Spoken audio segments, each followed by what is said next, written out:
अपना चलाया हुआ 2000 का नोट 7 साल नहीं चला सकी, वो हमसे 70 साल का हिसाब मांगती है। मेरा बहुत भावुकता के साथ देश के प्रधानमंत्री से सवाल है कि इन उजड़ते हुए मकानों और बेघर होते हुए घरों को देख करके आपको नींद कैसे आती है, आप सो कैसे पाते हैं? मेरा सवाल है इस देश के प्रधानमंत्री से, या तो लोगों के घरों दे उजाड़ना बंद करिए या फिर करोड़ों मकान बनाने की झूठी घोषणाएं करना बंद करिए। ताकत का नशा अक्ल पे हावी है तुम्हारी, तुम देख न पाओगे जो हम देख रहे हैं। किसी एक दिन अपनी किसी मजदूर की तरह अपनी दिन भर की दिहाड़ी लेकर के बाजार जाइए और अपने बच्चों के लिए राशन खरीदिए, तब पता चलेगा कि महंगाई कम हो रही है या नहीं हो रही है। यहाँ बैठ करके बड़ी बड़ी बातें करना आसान है, ये चूनर धानी धानी भूल जाते, ये पुरवा की रवानी भूल जाते, जो आकर 4 दिन गाँव में रहते तो सारी लंतरानी भूल जाते। बोले थे जीडीपी को ऊपर लाएंगे, जीडीपी ऊपर आ रहा है। कौन सा जीडीपी? ग्रॉस डोमेस्टिक प्रोडक्ट नहीं, ये कौन सा जीडीपी आ रहा है?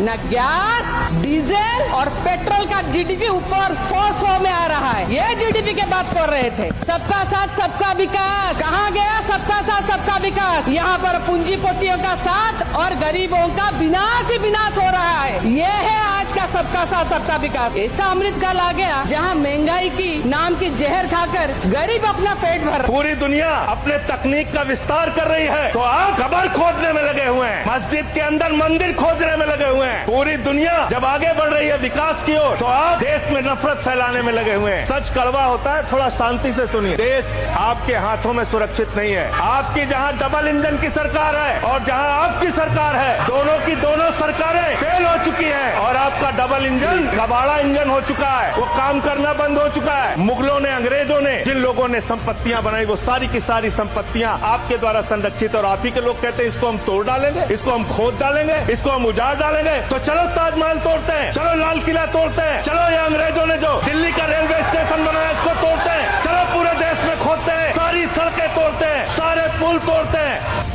किस मुसलमान के आपसे डर है? हिंदुस्तान का कोई मुसलमान आपसे डरता नहीं है। ना मैं डरता हूँ, ना इस देश के नागरिक डरते हैं, ना कोई मुसलमान डरता है। डरते हैं तो हम संविधान से डरते हैं, जिसकी आप धज्जियां उड़ा रहे हैं। ये किस किस्म का कानून है? आप क्या कर रहे हो संविधान के साथ? आप धज्जियां उड़ा रहे हो संविधान से। आपका मकसद क्या है? आपका मकसद तो हमें मालूम है, 2014 से हमें मालूम है आपका मकसद क्या रहा है। कभी घर वापसी, कभी लव जिहाद, कभी ट्रिपल तलाक, कभी CAB, कभी NRC, फिर दोबारा NRC, मतलब के फिर 370। आपका लक्ष्य हमें मालूम है, आपका लक्ष्य मालूम है, आपका नजरिया भी मालूम है। आप नाम से, किसी के नाम से पता करना चाहते हो देश में वो रहेगा या नहीं रहेगा। आप कहते हैं कि आपके प्रधानमंत्री जी सबका साथ और सबका विश्वास, विकास में विश्वास करते हैं। सबका विकास, सबका विश्वास तो उन्होंने खो दिया, क्योंकि 2014 से लेकर